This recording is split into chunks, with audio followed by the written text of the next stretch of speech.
society at the moment asks architects to build these new homes for them. But, I mean, this may be really stupid. We may have to rethink the whole thing. It may be that we should only be asked to repair the roofs and add the odd bathroom to the old industrial houses and just leave people where they are to smash it up in complete abandon and happiness so that nobody has to worry about it anymore. We still feel under an obligation to give to provide the best possible quality, irrespective of what people expect and what treatment it's going to get.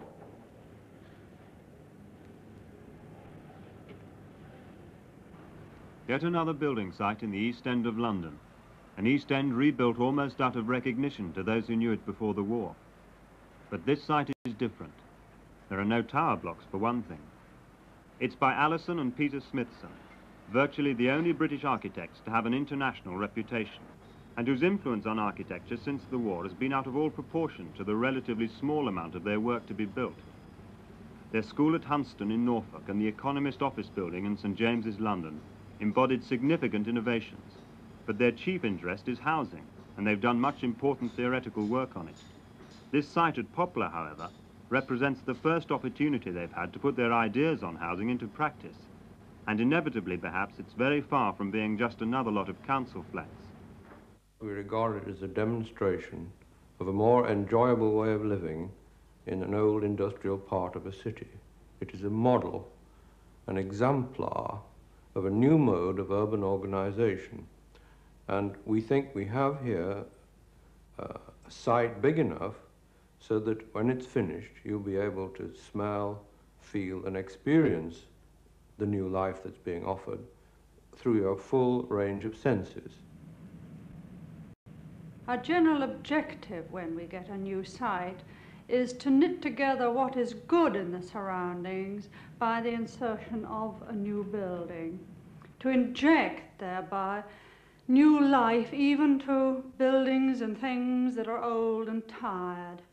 Right from the start, we begin to identify with a site, to put down mental roots, hooking on to Rose Bay willow herb, the children overturning wrecked cars, the smell of curry on the stairs of rejected tenements, oddments of past character, or obvious large identifying fixes of the district or the city or even the region in our case, the big power stations.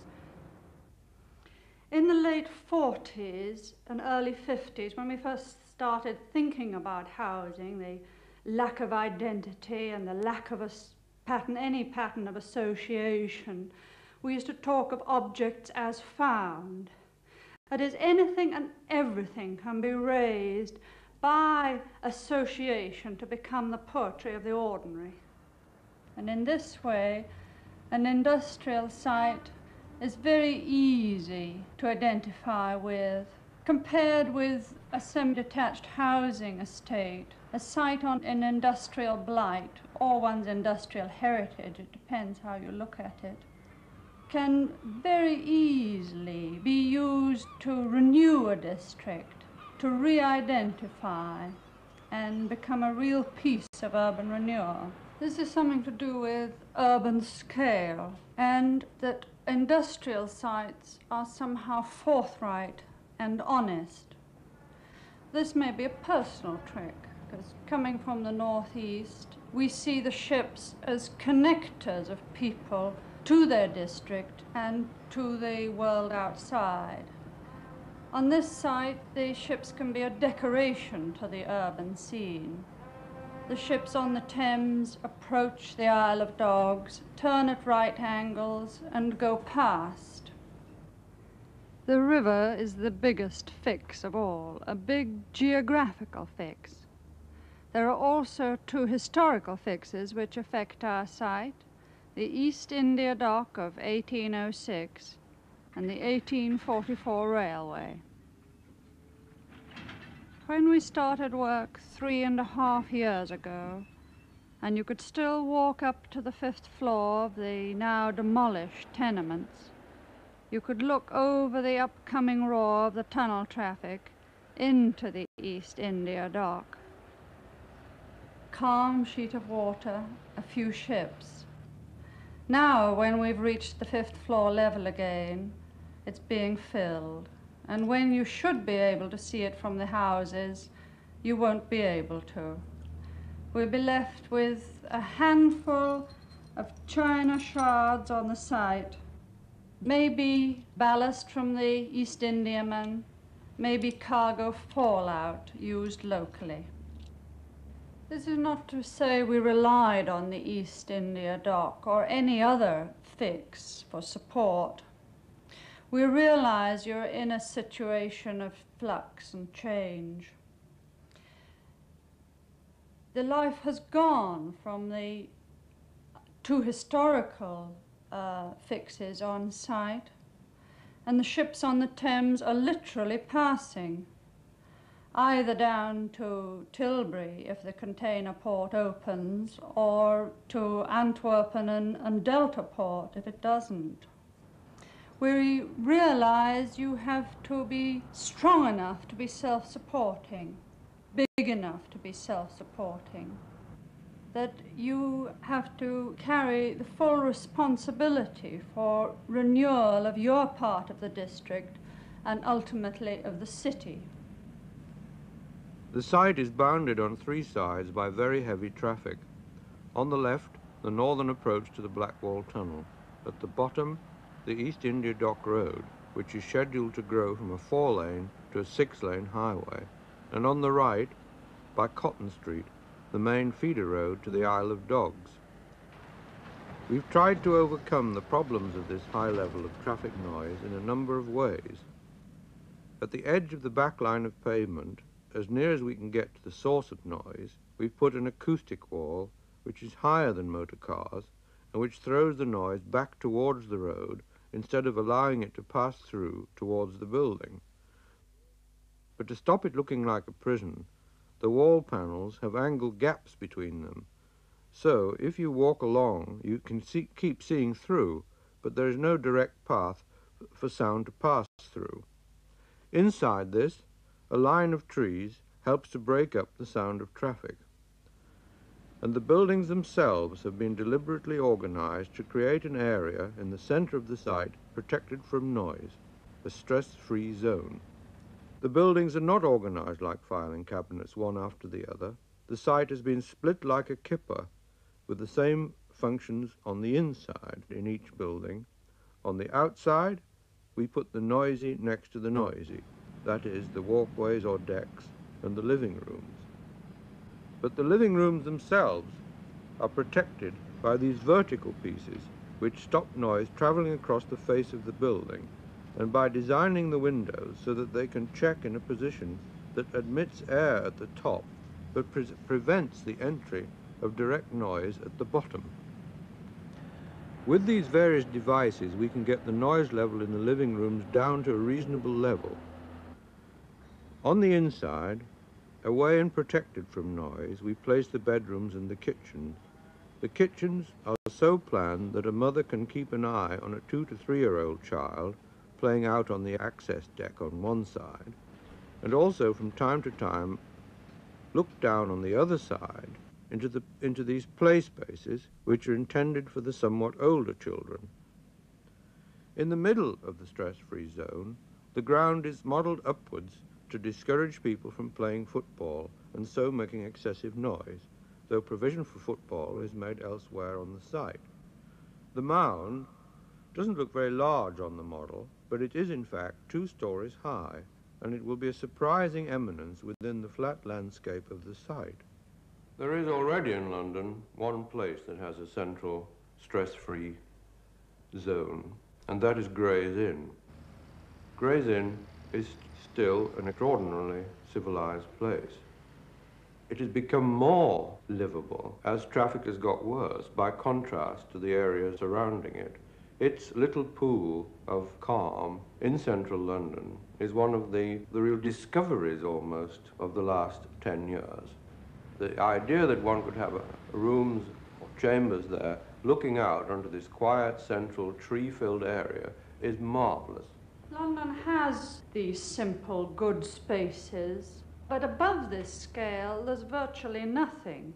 London really has never faced up to being more than a collection of villages. No, that the idea that you could have a collection, a scatter of events as a city is quite acceptable to us, providing, of course, that the communication systems work well. But when a city becomes big, when a city becomes an urban region, the scale of the parts, the scale of these events, the pieces of the scatter, the scale of them's got to be increased so that it matches the scale of the urban region. And that's the scale of the communication systems, the scale of its leisure areas, the scale of the zones of operation of the city. All have got to get bigger and more obviously structured and interrelated to one another. Structured and interrelated so that they can be read as easily by ordinary people as we hope our building will be read. This site is just big enough for us to say and for people to read a whole sentence in the language of architecture. The language of architecture is something that can both explain and enhance the use of a building. Thus, in an old building, you recognize where the door is because it is identified by a portico. In a new building, we have to produce equivalent symbols which indicate where you're supposed to walk in, where you drive, where you bring the dust cart, and so on. On this site, we've cut moats in the ground on the traffic side of the buildings, and there all vehicular movement and garaging take place. So coming to the building as a walker from a bus stop, you never come into contact with vehicles, and conversely, the driver of the dust cart has no fear of knocking down an old lady. Similarly, the buildings themselves explain how they are intended to be used.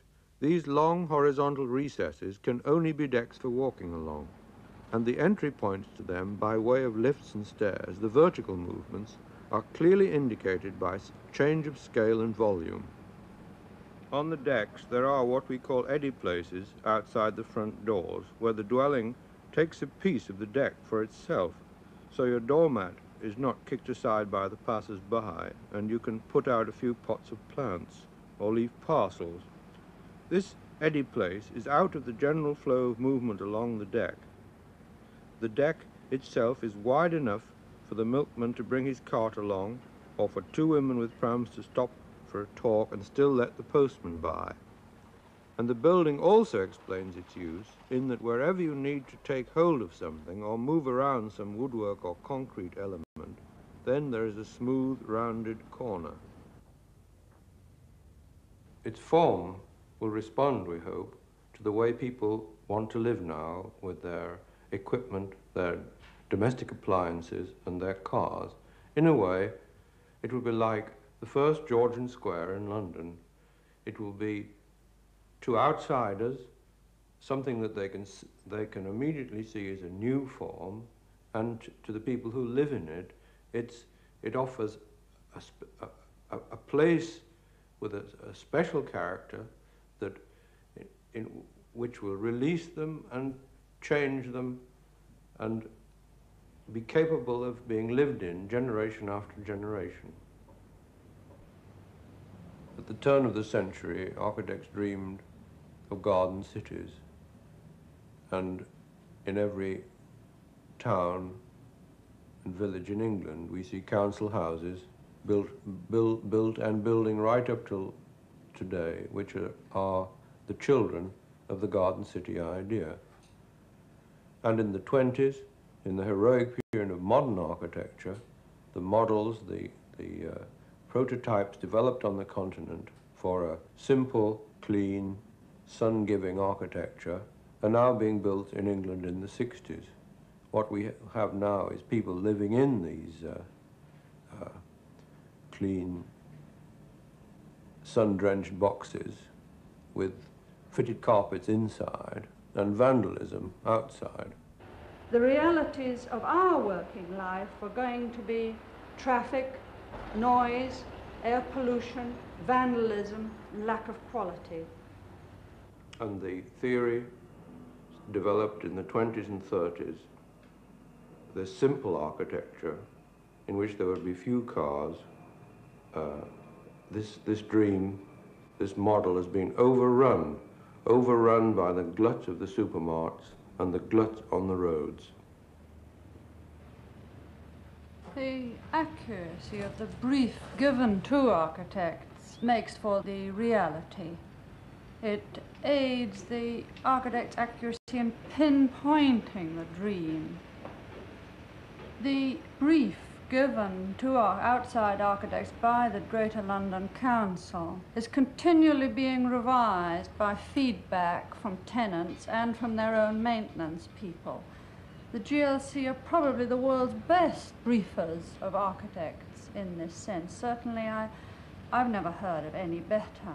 But although this is done very responsibly, the building of this mutated dream by all the people concerned, it seems that the GLC really get very small thanks from society for this. Because when we take foreign visiting architects round these sites, they're literally horrified at the amount of vandalism we see. But funnily enough, this doesn't seem to change one's own attitudes towards building. That is that we still feel under an obligation to give to provide the best possible quality, irrespective of what people expect and what treatment it's going to get. Nevertheless, it's very depressing for the contractors and the builders, the contractors, the subcontractors and the architect to feel that all the effort they're putting in is going to be, much of the effort that they put in is going to be smashed up. I mean, society at the moment asks architects to build these new homes for them. But, I mean, this may be really stupid. We may have to rethink the whole thing. It may be that we should only be asked to repair the roofs and add the odd bathroom to the old industrial houses and just leave people where they are to smash it up in complete abandon and happiness so that nobody has to worry about it anymore. You know, we may be asking people to live in a way that is stupid. They maybe just want to, you know, be left alone. One of the men on site said that what we were trying to do was too good for the people that were going to live in it. And we find this unacceptable, but to say that it's too good. But one wonders why one feels like that. And I suspect that it's partly historical. That is, that architects have always felt the need to build not for the occupying generation, but for to sort of body out the ideals of their period in a way that they could be felt by generations that follow. In the East London, there are 5 or 6 very famous churches. One of them is close to this site, St. Anne's Limehouse by Nicholas Hawksmoor. Now, Hawksmoor couldn't have cared, I suspect, why he was asked to build these churches. They were built by having a coal tax with which the program for building them was abandoned halfway through. In fact, the things that happened to him, the way the money was raised, is very similar to the situations now. But he built in the best possible way, and the building has lived on through 10 or 15 generations into the present, carrying the kind of ethos of the early 17th century to us now. And we feel in the same way an obligation, which is outside of the present financial or economic situation, to build for successive occupying generations. Unless a building outlasts its first users, we get no body of choice. That is, there's no pool of housing from which people can choose how to live where they want to live. And more important, you get no build-up of a comparable body of quality. This was the situation we stepped into after the war, completely vandalized environment of anything will do, make do, You know, there were no possible standards because there was nothing decent to compare things to. Therefore, maintenance of quality objects is a real cultural necessity. Londoners are not particularly good at this. I don't think they really know about it. That is, if culture of cities was a criteria for joining the common market, any African state would have as good a chance as Londoners have. If we're not to be torn apart by our differing individual natures as makers and destroyers, society has to make a framework so that the makers can get ahead of the destroyers. Although it's not the architect's business to think about mechanisms for changing the responsibility for housing in order to combat vandalism, it is our duty to speak about it in order to safeguard the architect's dream of what housing could be like. And there are obviously understood ways, such as giving the tenants full responsibility for keeping the house and the outside the doorstep and the grounds in perfect condition to hand on to the next generation, who, after all, are an extension of ourselves. They're not some nebulous characters. At the moment, there is a terrific lack of fit between those things which people own, the way people treat things they own, and the way they think about and treat what is in the public area of ownership. This is reflected terribly obviously when you go into any dwelling, any house in any part of the country. The inside is almost always well kept, well furnished, clean. The outside, particularly in state housing, broken lifts, smashed up glass in entrance halls, all the things we all know about. The architect is in a strange situation, but he can recognize that the people's aspirations about how they wish to behave, that's a funny way of putting it, are changing. That is, in spite of the vandalism, that people are learning to expect a style of life which has more quality and, in a sense, more control. And this is most clearly seen in the leisure pattern.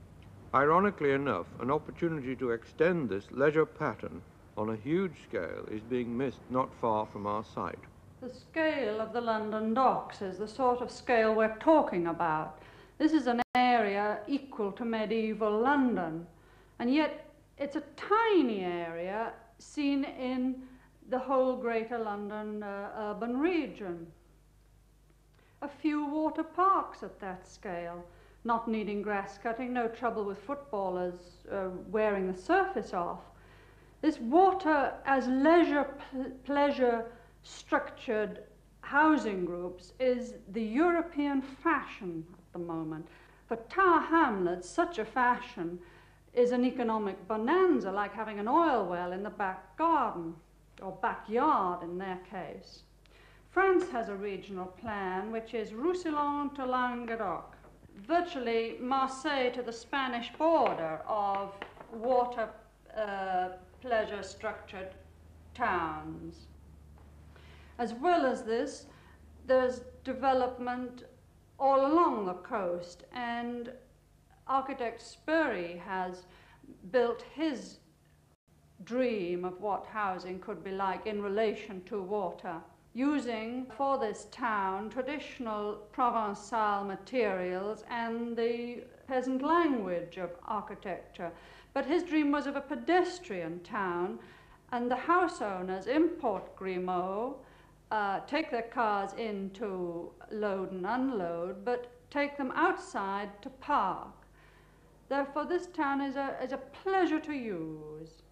It works. It's a real economic success. It's the sort of place you can take your children to the beach, and they can go and get an ice cream, and you just don't have to worry about it. And it only started in June 1966. We could allow ourselves such pleasures in London. We needn't be so puritanical about the fact that the dock water is right next to the River Thames and so near the Lee Valley pleasure grounds. Venice sinks in the mud. They'll be round collecting to save it, prop it up. We could have a new Venice in London. It's virtually the same size if you take from St. Catherine's Dock by the Tower to East India Dock, which is by our site. The people who will live in Robinhood Gardens will use this way out of London in their cars. They're the privileged few in our society. They enjoy the welfare state, and they don't have heavy taxes to give them angst.